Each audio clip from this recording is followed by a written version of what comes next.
আক্কু ভাইয়ের সময় এসছে ফিরে আসার, আমাদেরও সময় হয়েছে ফিরিয়ে আনার, আমাদের কারো কারো সময় হয়েছে তার কাছে ক্ষমা চাওয়ার। যে আমার দেশের লোকরা ভাববে যে তুমি তো বাইরের লোক। আজকের এই দিনটা এত সুন্দর এবং নান্দনিক হয়ে উঠবে আমার ভাবনার মধ্যেও ছিল না। অকস্মাৎ একটু পরিকল্পনা এবং খুঁজতে খুঁজতে চলে এসেছি সাভারের অরুণাপল্লী। মূলত একজনের সঙ্গে দেখা করতে এসে আরেকজনকে পেয়ে গেছি। আমরা দুইজনকে নিয়েই এক ফ্রেমে আজকে বন্দী হতে যাচ্ছি। দুইজনই নানা কর্মমুখর জীবন পার করে এখন একটি অবস্থায় আছেন। একজন আক্কু চৌধুরী নামেই উনি পরিচিত, বীর মুক্তিযোদ্ধা। তারপর তো নানা উত্থান পতনে আক্কু ভাই নানান মাধ্যমে কাজ করেছে এবং প্রতিটি সেক্টরই উনি বিস্ময়কর প্রতিভা নিয়ে আসলে হাজির হয়েছে। এটা উনার কথা থেকেই আমরা শুনবো। আর আমরা আরেকজনকে পেয়ে গেছি, সাংবাদিক, গণমাধ্যম বিশ্লেষক বলি এবং এই মিডিয়ার নানা মাধ্যম নিয়ে কাজ করছেন। বেঞ্চমার্কের মতো একটি আন্তর্জাতিক মিডিয়া সংস্থাও প্রতিষ্ঠা করেছে, আশরাফ কায়সার। ধন্যবাদ কাজল, এবং আমার খুব সৌভাগ্য যে আক্কু ভাই আমাদেরকে সময় দিয়েছেন। আজকে আমরা একসাথে আড্ডা দিচ্ছি, তা আমরা আড্ডার ভেতর দিয়েই চলো গল্প করি, কিছু কথা বলি। আমার কাছে খুব কিউরিয়াসলি আমি ফলো করছিলাম যে আপনি 73 ইয়ার্স আপনি এবিসি করতে গেলেন, অন্নপূর্ণা বেস ক্যাম্প। আমার কাছে যখনই আমি দেখছি যে আপনি উঠছেন, আপনি গ্লেসিয়ারের দিকে তাকাচ্ছেন এবং জয় প্রকৃতি বলছেন, আমি যেন শিহরিত হচ্ছি। কিভাবে সম্ভব হলো? দেখেন, আমি move to in a place village call ডিওমার্ডি, পোখারায়, পাহাড়ের উপরে 5000 ফিট উপরে। এবং প্রায় প্রতিদিন যখনই আমাদের সৌভাগ্য হয়, যখন প্রকৃতি চায়, সেটা মোস্ট ইম্পর্টেন্ট থিং। এটা আমার চাওয়া না, আমি বলতেও পারবো না আপনি কখন দেখতে পারবেন পাহাড় পর্বত। ওনার যখন ইচ্ছা হবে সে আনভেইলড হবে, আমরা দেখতে পারি। তো যখন আমি অন্নপূর্ণ রেঞ্জ দেখি, মাছাপুছুরে দেখি এবং এই পাহাড়গুলো দেখি, এবং আমি দেখে আসছি 7 বছর ধরে, আমার ওখানে যাওয়ার ইচ্ছা, অ্যাটলিস্ট বেস ক্যাম্প পর্যন্ত যাওয়ার ইচ্ছা। এবং এই জিনিসটা হলো একটা জিনিস, your time will come when the time comes. আপনি আগায় যেতে পারবেন না, পিছায়ও যেতে পারবেন না। আপনাকে যদি ডাকে মা অন্নপূর্ণা, আপনি পৌঁছাবেন। এবং আমাদের সৌভাগ্য হয়েছে, আমার আর আমার স্ত্রী, আমার পার্টনার, আমার সহযোদ্ধা মনিকা চৌধুরী। এবং যখন এই সৌভাগ্য, she was very worried, my age, এবং I have had triple bypass operation, all this thing, যে এইটা কি সম্ভব নাকি। সে অনেক আমার বন্ধু বান্ধব ওখানকার কথা বলেছে, ওরা বলেছে আক্কু চৌধুরী যেটাই চায় ওটা পারবে, ওইটা চিন্তা করিও না, there will be enough support system যদি দরকার হয়, but he won't need it. এবং তখন আমি the time came, এবং Annapurna base camp, to me it's like a pilgrimage. and pilgrimage যেতে কিন্তু আপনি হেলিকপ্টার করে যেতে পারবেন না, ওটা আপনার ওই যেই প্রসেসটা, এবং ওই যেটা হলো যে এটা একটা it's very tough. Walton fridge কিনে অনেকের মতো আপনিও হয়ে যেতে পারেন মিলেনিয়াল। সেরা পণ্যের সেরা offer. It's it's about walking, about 100 mile হাঁটতে হয়, বিকজ নট ক্রো আপনার হেলিকপ্টার গেলে হয়তো 30 মাইল ও সামথিং, আর এটা পাহাড়ে উঠছেন নামছেন। অনেক উঁচু নিচু। তার মানে কি আক্কু ভাই, আপনি যে ইচ্ছা শক্তির কথা বলেন এবং মানুষের জয়ের কথা বলেন এবং মানুষ চাইলে সবকিছু পারে, তার মানে বয়স কোনো সমস্যা না, শারীরিক ফিটনেস নেই, এগুলো নিয়ে আমরা যে কথা বলি। What is age? Age is, your just mindset. Why age has got nothing to do with, youth has a different aspiration. Okay? এখন যেটা হলো যে চেঞ্জ আনার, মুক্তিযুদ্ধ, এইসব বিষয়, যেমন আমাদের দেশে of the world over, there's a lot of frustration, crisis, এবং আমাদের বুড়াদের নিয়ে, বুড়াদের সমস্যা, বিকজ আমরা যেটা পাইছি ওটা ধরে রাখতে চাই, but the change has to come. আমরা যদি এই আমাদের বাপ মাদের কথা শুনে ধরে রাখতাম, এই 71 কোনোদিন হতো না। Who fought the war? Young people, সাধারণ মানুষ, চাষি বসিরা। তার মানে ইউথ হচ্ছে একটা স্টেট অফ মাইন্ড। Totally, আপনি everything. যে কোনো বয়সেই যে কোনো সিচুয়েশনে Yeah. আপনি Yeah, but দেখতে ওই পারেন। যে changes টানতে হয় for the society and the community, that comes at that age, at the 18, 16 to 24. Because that you want to disrupt everything, disruption, which is your favorite word, Ashraf, I still remember. That disruption comes from them. But আমাদের যে ওদেরকে বাধা দিয়ে ধরে রাখে, এবং ওই যে আমি যে চিন্তা করি, I cannot expect my son to be, Right. আমার ছেলে আমাকে জ্ঞান দেয়। তুমি বেঞ্চমার্কের কথা বলছিলা, বেঞ্চমার্ক যখন একদম নতুন, আমাদেরকে কারোই বিশ্বাস করার কথা না যে আমরা ডেলিভার করতে পারবো কিনা, তখন আক্কু চৌধুরী বিলিভ করেছেন পিৎজা হাট, কেএফসির বাংলাদেশে এই অ্যাডভার্টাইজিং বিজনেসটা বেঞ্চমার্কের মতো একটা নতুন প্রতিষ্ঠানকে দিয়ে, এবং আমি আশা করি উনি ভুল করেননি। আমি আসবো যে কর্পোরেট জগতে আপনি ঢুকলেন, একটা যখন সাফল্যের মহিমায় উদ্ভাসিত হচ্ছেন, সেই সময় আবার আপনি কর্পোরেটকে বায়ও বলে দিলেন। মানে এই যে মোহমুক্ত হওয়া, ইউ ক্যানট স্টপ ইট। আপনি আপনার মতো চিন্তা করেন, আমি আমার মতো চিন্তা করি। আমি টিপিক্যাল বাঙালি লুক না, আমার কথা বলতেও বাঙালির মতো না। আমি 71 সালে অনেক প্রবলেমে পড়েছি এবং আমাকে নিয়ে যে বেরনের চার্জ হয়ে যেত, but somehow again cosmic forces save me. এবং আমি বিশ্বাস করি আমার জন্ম 71 সালে, এবং that passion of 71 where I saw, যেটা আমি বললাম, I fought with the people from Barishal. আমি ওদের ভাষা বুঝতাম না, ওরা আমার ভাষা বুঝতো না, but we were together. There was something in us. আমি sort of a totally different mindset, lifestyle থেকে যুদ্ধক্ষেত্রে গেছি, ওরা গেছে চাষবাস এইসব ধরনের। তাহলে আক্কু ভাই আপনি বলছেন যে 71-এর মুক্তিযুদ্ধ আপনাকে পুনর্জন্ম দিয়েছে। Definitely. As I say that, I'm born in 71. Yeah, that's why I'm 73, but I've got a mind of this. কিন্তু আপনার আবার একবে আপনি 71 করলেন। 71 আপনার জীবনের সবচেয়ে বড় অর্জনের একটি অংশ, যেটা Yes. আমাদের জন্য ব্যর্থতা। আমরা 71-এ জন্মাইনি, আমি 71-এর পরবর্তী প্রজন্ম। আমার কাছে মনে হয় যে আমার মিসিং পার্ট হচ্ছে জীবনে 71 পাইনি। কিন্তু আপনি যে এই বড় অ্যাচিভমেন্টটা পেলেন, আপনি কিন্তু আবার কাগজি পত্রে এটাতে থাকতে চাইলেন না। No. আপনি কাজ করলেন মুক্তিযুদ্ধের স্মৃতি সংরক্ষণে, মুক্তিযুদ্ধ জাদুঘর গড়তে গেলেন, Yeah.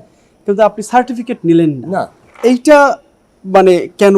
Why? Listen, এই যে গাছটা আপনাকে অক্সিজেন দিচ্ছে, একটা গাছ থেকে একটা পুরো পরিবার বাঁচাতে পারবে। ও কি চাইছে আপনার থেকে রেকগনিশন? আপনি ওকে কেটে দিচ্ছেন, কোনো আপনার লজ্জা শরম লাগছে না। You have no guilt feeling. See why do I, ওই গাছের মতোই, ও তো চায় না, ও তো সংগ্রাম করবে না, আপনাকে মেরে ফেলবে না। But you see, we do what we do, what is our conscience. I believe in my conscience, what is right, what is wrong. এবং একটা জিনিস যে করব, ওটা আমি ধরে রাখতে পারবো না। You see, 71-এর most important thing is that আমরা যারাই কম্ব্যাটেন্ট, যারা যুদ্ধ করেছি মাঠে, it's a traumatic situation, each and every one of us. এখন আমরা স্বীকার করি না, এটা জানেও না। We all have something called PTSD, একটা ট্রমা, আমাদের একটা ডিপ্রেশন আছে, এবং এই জিনিসটা জানেন কোনোদিন ঠিক হবে না। এবং এটাকে আমরা how we handle it is the most important. কেউ এটাকে গ্রোথ হিসাবে নিতে পারে, কেউ এটাকে ডিস্ট্রয়। তো only cure of this is medication, এবং এই সারাক্ষণই সাইকিয়াট্রিস্ট বা কাছে যে কথা বলে ঠিক হওয়া। আর নাহলে এটা কোনো চিরজীবনের জন্য একটা ওষুধ। মানে আক্কু ভাইয়ের ফিলসফি, আক্কু ভাইয়ের কাজ করার ভঙ্গি, আক্কু ভাইয়ের সততা, এবং মানে এই যে পরিবর্তনশীল ব্যক্তিত্ব, যে নাকি কোনো কিছুতে আটকে থাকতে চায় না, যে চেষ্টা করে যে নতুনত্বের খোঁজ করতে, এবং আমাদের একটা, যাদের একটু বয়স হয়ে যায়, আমাদের কিন্তু একটা চেষ্টা থাকে কোনো কিছু আঁকড়ে ধরে বেঁচে থাকতে। তুমি মুক্তিযুদ্ধের কথা বলছিলে এবং তার সার্টিফিকেটের কথা বলছিলে। আমি নিশ্চিত জানি যে মুক্তিযোদ্ধারা সার্টিফিকেটের জন্য যুদ্ধ করে নাই, তারা জীবন দেওয়ার জন্য যুদ্ধ করেছে, দেশ স্বাধীন করার জন্য যুদ্ধ করেছে। আক্কু ভাই কিন্তু সেই ট্রু স্পিরিটেড মুক্তিযোদ্ধা, যিনি ওনারা কিন্তু কেউ ভাবেনি 9 মাসে যুদ্ধটা শেষ হয়ে যাবে, কেউ ভাবেনি তারা পরিবার পরিজন বন্ধুদের কাছে আরেকবার ফিরে আসতে পারবে। সেই বরিশালের মুক্তিযোদ্ধা হোক, একজন কৃষক হোক, অথবা আক্কু চৌধুরীর মতো ব্যক্তি যিনি বিদেশে চলে যাওয়ার কথা ছিল ওই বছরটিতেই থেকে গেছেন, যুদ্ধ করেছেন। আমার ধারণা, আমার চোখে তারাই হচ্ছে মুক্তির যোদ্ধা। মুক্তিযুদ্ধ যেরকম একটা দেশ স্বাধীনের যুদ্ধ, এরকম জীবন স্বাধীনের যুদ্ধ কি, মানুষের জীবন পরিবর্তনের যুদ্ধ কি, সামাজিক বিপ্লবের যুদ্ধটা কেমন। আক্কু ভাইয়ের সাথে যতদিন আমি কাজ করেছি বা যতদিন ধরে চিনি বা দূর থেকে অবলোকন করেছি, আমার মনে হয়েছে যে আক্কু ভাই হচ্ছে মুক্তির যোদ্ধা। এবং সামাজিক পরিবর্তন, সময়ের পরিবর্তন, সময়ের ডাক, সেটি ৭১ ছিল মুক্তিযুদ্ধ, ৭১-এর পরবর্তীতে হয়েছে আমরা যে জীবন যাপন করার চেষ্টা করেছি। আক্কু ভাই বাংলাদেশে অনেক কিছুর প্রবর্তক। সেটি আমরা যদি গ্যালারির ক্ষেত্রে বলি, আইসক্রিম পার্লারে বলি, বার্গার শপ বলি, ইন্টেরিয়ার ডিজাইন বলি, আবার কোনো কিছুকে যিনি উনি আঁকড়ে ধরেছেন, আঁকড়ে থেকেছেন। যেমন আমরা যে অ্যাডভার্টাইজিং নেটওয়ার্কে কাজ করি, আমাদের একজন ক্রিয়েটিভ ডিরেক্টর বলে যে তোমার যতক্ষণ পর্যন্ত কোনো কিছু করতে ইন্টারেস্টিং এবং ফান হবে ততক্ষণ পর্যন্ত করবা, যখন মনে হবে এটা বোরিং এবং দায়বদ্ধতা হয়ে গেছে তখন এটা ছেড়ে দাও। আই থিঙ্ক আক্কু ভাই হচ্ছে আমার কাছে সেই শারীরিক এবং স্পিরিচুয়াল অবয়ব, যিনি ওটা প্র্যাকটিস করেছেন। 50 বছরে হয়তো উনি 10টা জিনিস প্র্যাকটিস করেছেন, 10 জায়গা থেকে সরে গেছেন। তুমি যদি দেখো যে KFC, পিৎজা হাট বাংলাদেশে লঞ্চ করেছে, বাংলাদেশের ফুড ইন্ডাস্ট্রি শুধু না, ইন্টারন্যাশনাল ব্র্যান্ড লঞ্চিংয়ের আমার মনে হয় 2003 সালে যখন আক্কু ভাই সুযোগ দিয়েছিলেন আমাকে সেই কাজটির সাথে যুক্ত থাকার, ওইটা one of the pioneering act. কিন্তু তারপরে উনি কিন্তু যখন ছেড়ে গেলেন, আমরা অনেকেই বলি আমরা কর্পোরেট ছেড়ে দিব, আমরা স্পিরিচুয়াল হয়ে যাব, আমরা এখন ডিটক্স আছে, ক্লাইমেটের জন্য কাজ করব, এনভায়রনমেন্টের জন্য। এটা কিন্তু খুব সহজ না। কেন? কারণ আমাদের জীবনযাপনেও তো ওই খরচাপাতির একটা বিষয় চলে আসে, আমাদের মান্থলি এক্সপেন্ডিচার চলে আসে। কিন্তু কেন আক্কু ভাই অনন্য? কারণ আক্কু ভাই এই কাজটা করতে পেরেছেন যে আমি সত্যি ছেড়ে দিচ্ছি যখন আমি চূড়ায়। উনি শুধুমাত্র অন্নপূর্ণা বা এভারেস্টের কাছাকাছি বা চূড়ায় যাচ্ছেন তা না, উনি কর্পোরেট ওয়ার্ল্ডেও চূড়ায় ছিলেন। উনি যখন ইন্ডিভিজুয়াল ব্যবসা করেছেন সেই ভেঞ্চারগুলোতেও উনি চূড়ায় ছিলেন। কাজেই উনি ত্যাগ করতে অভ্যস্ত, যেটি ওনার জেনারেশনে, এমনকি আমরা যাদেরকে চিনি সমাজের নামকরা ব্যক্তিবর্গ, তাদের ভেতর আমরা দেখি না। তারা কেউ চেয়ার ছাড়তে চায় না, তারা কেউ তাদের পদ ছাড়তে চায় না, এমনকি তাদের যে প্রতিষ্ঠা সেটিও ছাড়তে চায় না। এক ধরনের ভীতি কাজ করে, ইনসিকিউরিটি কাজ করে, যেটা আক্কু চৌধুরীর মধ্যে নাই। আমার ধারণা মুক্তিযোদ্ধার সবচেয়ে বড় গুণ হচ্ছে এটা। আমরা যদি ট্রু স্পিরিটেড মুক্তিযোদ্ধা দেখি, তার মধ্যে এই ইনগ্রেডিয়েন্টটা বা এই ডিএনএটা থাকার কথা, যেটা আমরা আক্কু ভাইয়ের মধ্যে দেখি। আপনি যে রিয়েল স্পিরিটের কথা বললেন মুক্তিযুদ্ধের বা মুক্তিযোদ্ধার, আমরা কি সেই স্বপ্নের দেশটাকে এখন দেখছি কিনা, যেটা 71 আক্কু ভাইকে নতুন জন্ম দিয়েছিল, কিন্তু রেস্ট অফ দ্য টাইমটাই কি হলো? I said I do not trust anybody above 40. You said Remember that? that? আপনি বলেছিলেন। এবং তখনও 40 বছর হয় নাই, এবং তখনই I gave him this job, which was opposed. Even the brands, they said এটা কে, কারণ ব্র্যান্ডস চায় ওই ব্র্যান্ডেড আরেকটা এজেন্সি যার সাথে ভালো লিঙ্ক আছে internationally, they recognize. But I fought and give that. এবং আপনার দ্বিতীয় কথাটা, এটা আমার খুব ভালো লাগে না যে আমি কিসের জন্য যুদ্ধ করেছি, কি পেয়েছি, কি পাই নাই। এই পাওয়াটা হলো আমাদের নিজেদের ব্যক্তিত্ব বিষয়। ইভেন ইয়েস্টারডে আমি ডাক্তার কাছে গেছি, ও যখন শুনেছে আমি মুক্তিযুদ্ধ, বলে যে আপনি কি পেয়েছেন বা আমরা কি পেয়েছি, এই যে যেটা এইরকম এই দেশটা। লিসেন, 71-এর আগে এই দেশটা কি ছিল, অলরাইট?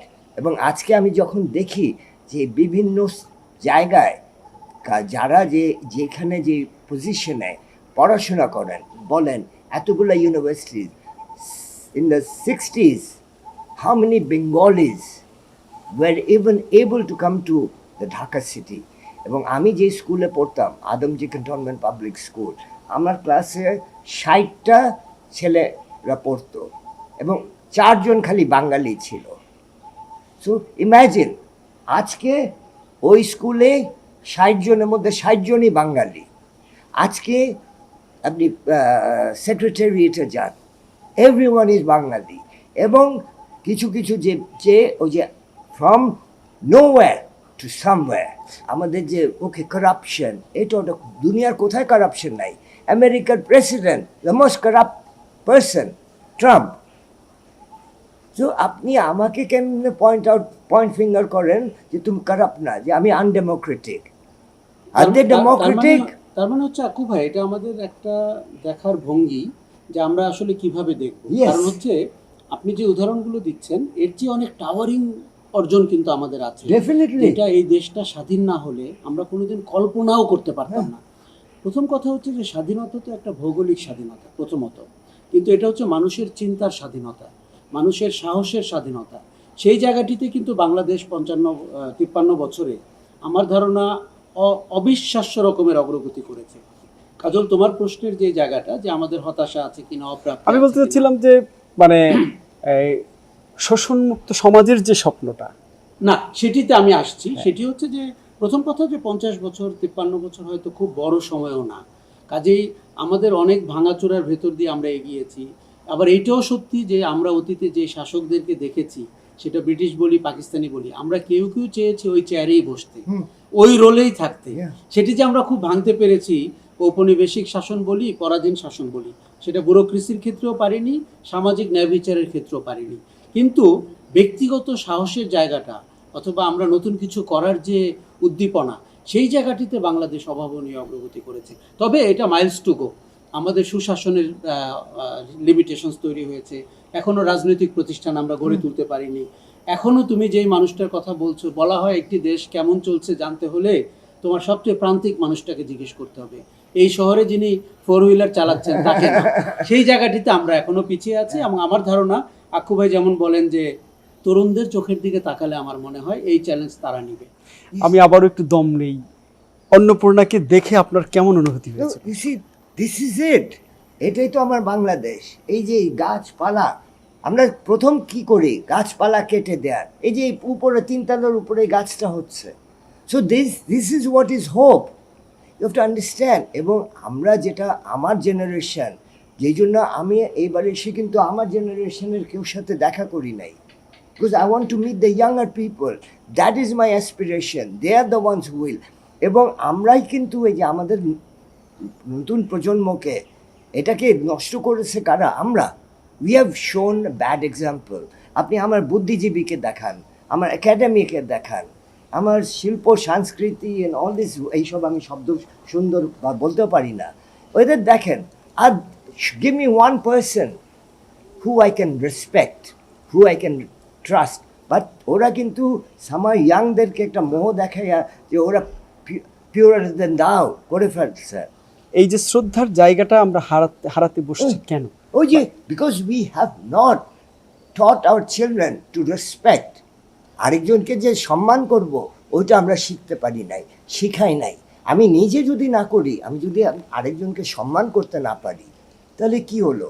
আমি যেমন আমার একটা বদ অভ্যাস আছে, বিকজ আমি চাটগাইয়া এবং ওই ইয়েতে আমরা আপনি করে কথা বলি ইয়াংদের সাথেও, অনেকেই এটা অভিমান হয়। কিন্তু this is it's a mindset two be able to respect everyone. আমি রিক্সাওয়ালাকেও আপনি বলি, আমার ছোট ছেলেকেও আপনি বলি। কিন্তু আমরা যদি চাইতাম যে এই তরুণদেরকে, আমাদের প্রকৃতিকে, আমাদের দেশকে সামনে রাখতে, আমার ব্যক্তিগত স্বার্থ বা গোষ্ঠীর স্বার্থ, আমি কাকে চিনি, কে আমার ভাই, কে আমার আত্মীয়, আমার মনে হয় এই সংকীর্ণতা আমাদেরকে অনেকখানি পিছিয়ে দিয়েছে।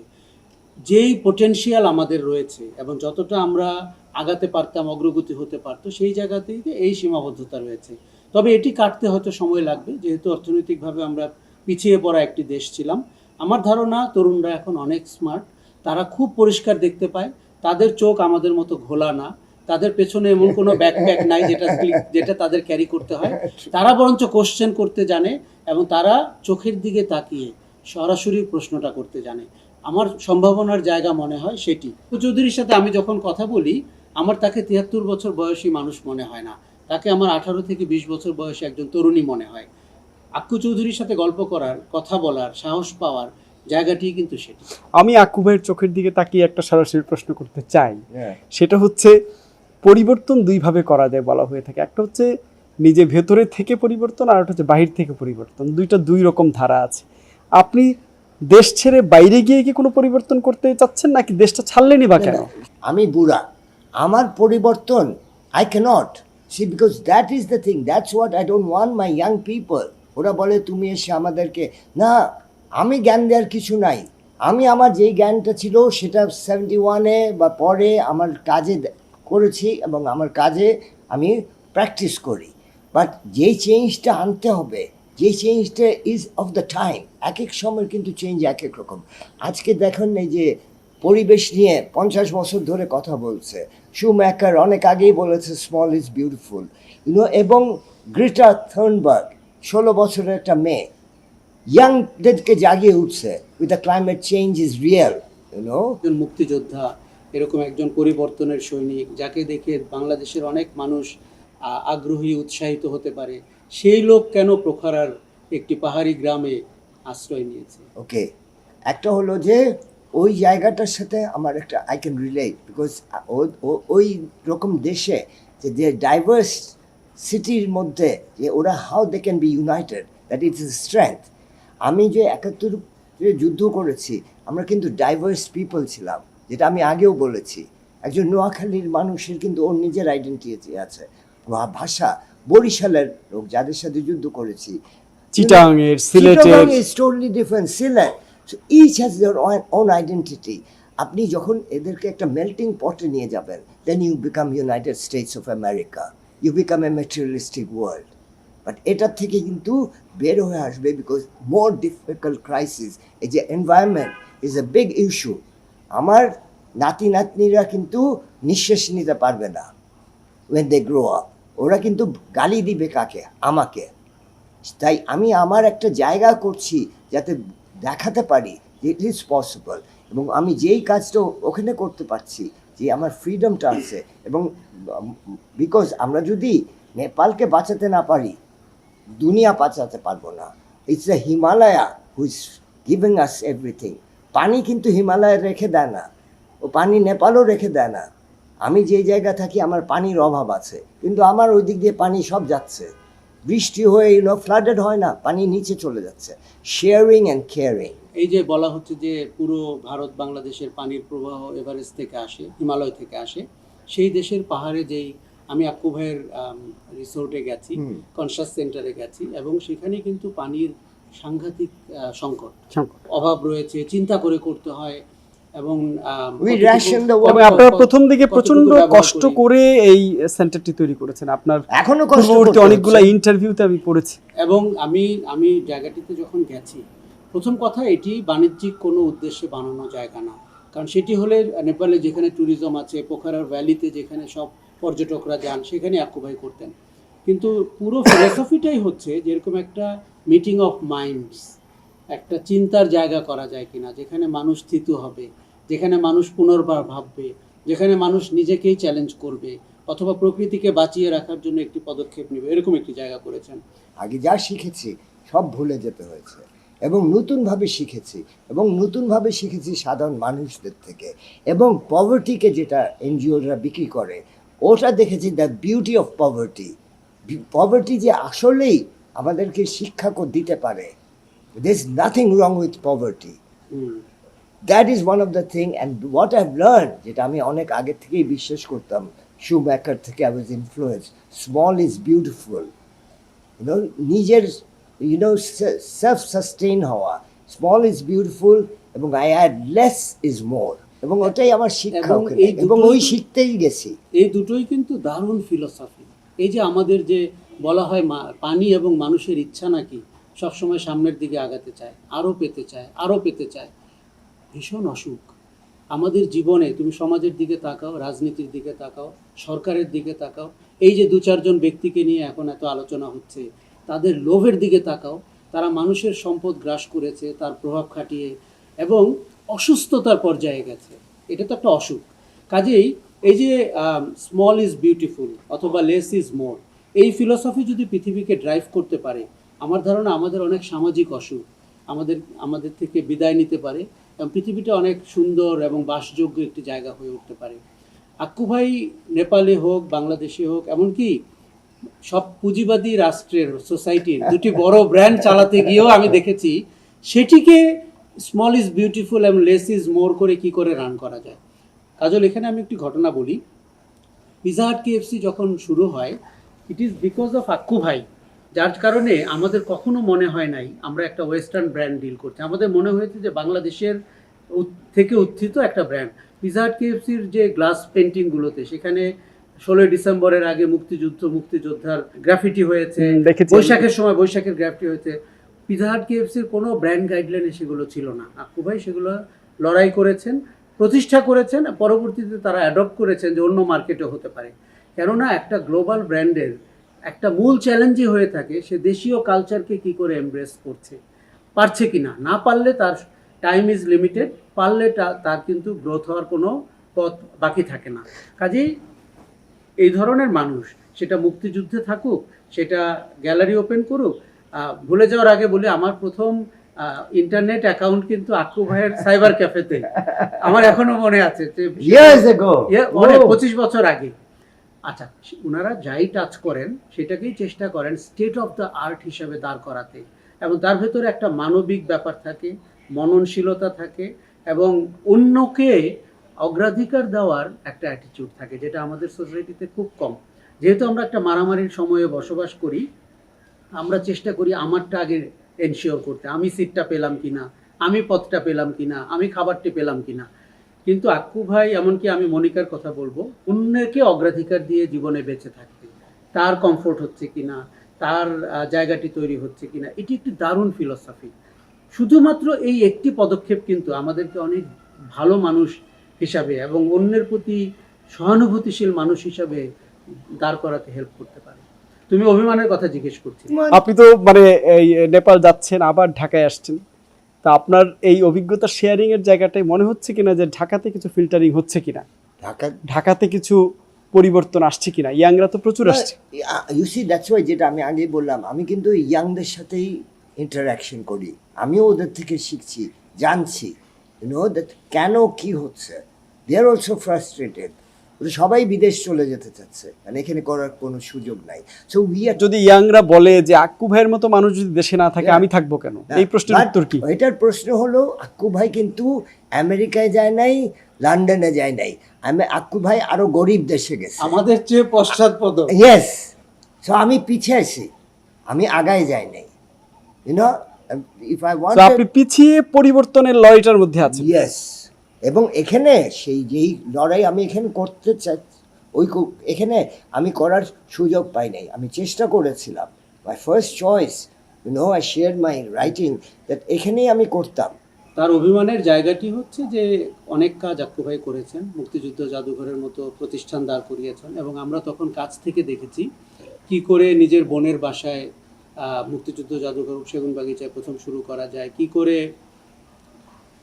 ওনার জন্য মুক্তিযুদ্ধ জাদুঘর প্রতিষ্ঠাও ছিল একটি যুদ্ধ, এবং সেই যুদ্ধে আক্কু ভাই খালেদা জিয়া's time. একদমই বিএনপির শাসন আমলে একদম প্রতিকূল রাজনৈতিক পরিবেশে, এবং কি করে নিজেকে বিসর্জন দিয়ে একটা প্রতিষ্ঠান দাঁড় করানো যায়, একটা পারপাসের জন্য করা যায়, সেই কাজ করতে গিয়ে ওনার হয়তো অনেকের সংকীর্ণতা, শঠতা এবং ক্ষুদ্র আচরণ। আমি যখন ঘাতক দালাল নির্মূল কমিটি করতাম, আমি জাহানার ইমামের সাথে কাজ করতাম, কনুইয়ের গুতা আক্ষরিক অর্থেই ছবি তোলার জন্য, ব্যানারের সামনে দাঁড়ানোর জন্য এবং ছবির ফ্রেমে আসার জন্য কনুইয়ের গুতা, এগুলো সব আক্কু ভাই দেখেছেন। আমি ছবি তুলতাম তখন, এবং উনি ছিলেন ওই শাড়ির কেউ না, উনি বাইরের। আচ্ছা, সেটি করতে গিয়ে তার হয়তো তখন মনে হয়েছে যে, অনেক সময় বলে না যে আমরা যাদেরকে অনেক বড় মনে করি তারা আসলে অত বড় না, এটা দূর থেকে মনে হয়, অনেকটা মরীচিকার মতো। কাজে আমাদের সোসাইটিতে এই ক্ষুদ্রতা, এই কালো ব্যক্তিত্ব এবং কালো অধ্যায় তো আছেই, সেটিকে হয়তো কিছুটা পাশ কাটিয়ে যাওয়ার জন্য, এবং আবারও বলি, অন্য কেউ হলে কিন্তু ওইটাতে লেগে থেকে আদায় করে জোর করে থেকে যাওয়ার চেষ্টা হতো। আক্কু ভাই বলেই সে অন্য দেশে চলে গেছেন এবং আমাদের সমতল ছেড়ে পাহাড়ে চলে গেছেন। পাহাড়িদেরকে তার মনে হয়েছে, নেপালিদেরকে মনে হয়েছে যে কাজ করার জন্য ভালো। এইরকম একটা লোক যখন দেশ ছেড়ে যায়, আমি কিন্তু ব্যক্তিগতভাবে ব্যথিত। আমার মনে হয় আক্কু ভাইয়ের সময় এসছে ফিরে আসার, আমাদেরও সময় হয়েছে ফিরিয়ে আনার, আমাদের কারো সময় হয়েছে তার কাছে ক্ষমা চাওয়ার। সময় হয়েছে ফিরে আসার। তা আপনি আসলে নিজেকে অনেক রকম ডাইভার্সিফিকেশনের মধ্যে দিয়ে নিয়ে গেছেন, আর কোথায় নিয়ে যেতে? ইউ সি, আই মিন, যেটা আমি আমার মাই পার্টনার মনিকাকে বলি, and Monica is by now, she is surprise that আমি এখনও এতদিন ওর সাথে আছি ইউনো। আমার হলো যে ইউ নেভার নো কবে যে আমি ওগুলো ছেড়ে আমার কল আসবে। When that call comes, no matter where, I have to go. Just like when I went to the war in 71, it was sort of my call to do it. এবং আমি কোনোদিন ভাবিও নাই, চিন্তাও করি নাই যে আমি দেশের জন্য যে যুদ্ধ করব, যে আমার দেশের লোকরা ভাববে যে তুমি তো বাইরের লোক। দ্যাট ল্যাঙ্গুয়েজ প্রবলেমটা যে হবে, আমার দেখতেও আমি অন্যরকম। So I don't blame those people who wanted to drag me and to kill me. এবং এই জায়গায় আমি I have to thank Sultana Kamal, আমার লুলু খালা, এবং আমাকে নিয়ে যাচ্ছিল। ও বলে যে এই তুই আক্তার না, আমার জানে পানি চলে আসছিল সেদিন। And I don't blame them. তারপর ইন্ডিয়ান পুলিশ গোয়িং মানে বেয়নেট মাইরাই দিত। সো এইগুলো, but that didn't stop me. I didn't run away and come back to Dhaka. Then আমি that's why I had to join the this advance to contact হয়েছে যখন in the December in the front line যুদ্ধ করতে যেতে হয়েছে, কারণ আমি guerrilla ফোর্সে পারবো না। একটা জিনিস বলি যে আমরা অনেকেই অনেক কিছু করি ক্ষুণ্ণবৃত্তির অংশ হিসাবে, এবং না চাইলেও অনেক কাজ করি, অথবা অন্য কি বললো এটা ভেবে অনেক কাজ করতে থাকি, অথবা অন্যকে কতটা বঞ্চিত করে আমাকে দাঁড় করাতে পারি। এই যে আমাদের অনেক ধরনের চরিত্র রয়েছে, আক্কু চৌধুরী তার একটা ভিন্ন চরিত্র। এবং আমার যতটুকু ধারণা যে উনি যে বারবার বলছেন যে একটা ডাক আসে, যে কারণে হিমালয়ে গেছেন, অথবা যে কারণে মুক্তিযুদ্ধ করেছেন, অথবা যে কারণে আরও অনেক কিছু, বাংলাদেশের অনেক কিছুর প্রথম আক্কু চৌধুরীর হাতে তৈরি, সেটি গ্যালারি হোক, সাইবার ক্যাফে হোক, আইসক্রিম পার্লার হোক, ইন্টেরিয়র ডিজাইন হোক, বার্গার শপ হোক। আমার ধারণা যে পরিবর্তনের হয়তো একটি ডাক আক্কু ভাই আবার পাচ্ছেন, এবং আমি আশাবাদী যে সম্ভব আগামীতে, কারণ এই মানুষটি তো চ্যালেঞ্জ নিতে পছন্দ করেন, এবং আগামীতে নতুন কোনো চ্যালেঞ্জের মুখোমুখি হয়ে আক্কু চৌধুরী এই দেশেই হয়তো আবার কিছু করবেন বলে আমার একটি অনুমান। একটা জিনিস আমি বলতে চাই, যেমন এই যে জল্লাদখানা বদ্ধভূমি, একটা মুসলিম বাজারে যখন এই যে স্কালগুলো পাওয়া গেল, এবং ওটা যে এটা বদ্ধভূমির থেকে I rushed there.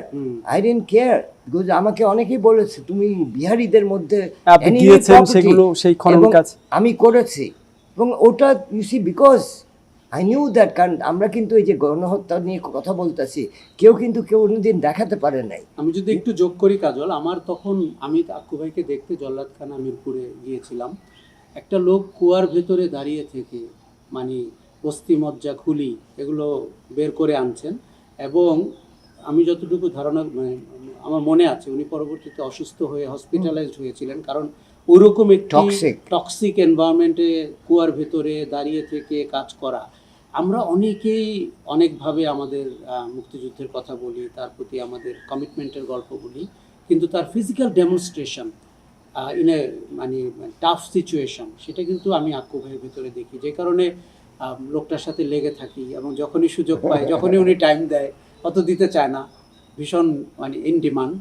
কিন্তু এরকম একটি জল্লাদখানার থেকে যদি আমরা না বের করতাম, এই যে আমরা বারবার বলি যে গণহত্যা হয়েছে, বুদ্ধিজীবীদেরকে হত্যা করা হয়েছে, that was the spot, that was the point, যেটা বের করে আমরা প্রমাণ করেছি। এমনকি আমরা ধারণা করছি যে জহির রায়হান, শহীদুল্লাহ কায়সারের যে মৃত্যু হয়েছে সেটি ওই স্পটেই হয়েছে, যতটুকু ধারণা করি। কাজেই আগামীতে আমরা আশাবাদী, বাংলাদেশ রাষ্ট্রের জন্য খুবই জরুরি হবে আক্কু ভাইয়ের নতুন কোনো চ্যালেঞ্জ এই দেশে আমরা দেখতে পাওয়া। কেননা আমাদের এখন সামাজিক অগ্রগতি সময়, এই সময়টাতে আমার ধারণা আক্কু ভাই আবার বাংলাদেশে কিছু করবেন, যদিও ওনার হচ্ছে 5 থেকে 6 বছরের মধ্যে কোনো কিছুতে টায়ার্ড হয়ে যাওয়ার একটা ব্যাপার আছে, সেই সময় অতিক্রান্ত। আমরা আশা রাখি এবং আক্কু ভাই আরও নতুন কোনো ভেঞ্চার নিয়ে আবারও আমাদেরকে চমক দেখাবেন।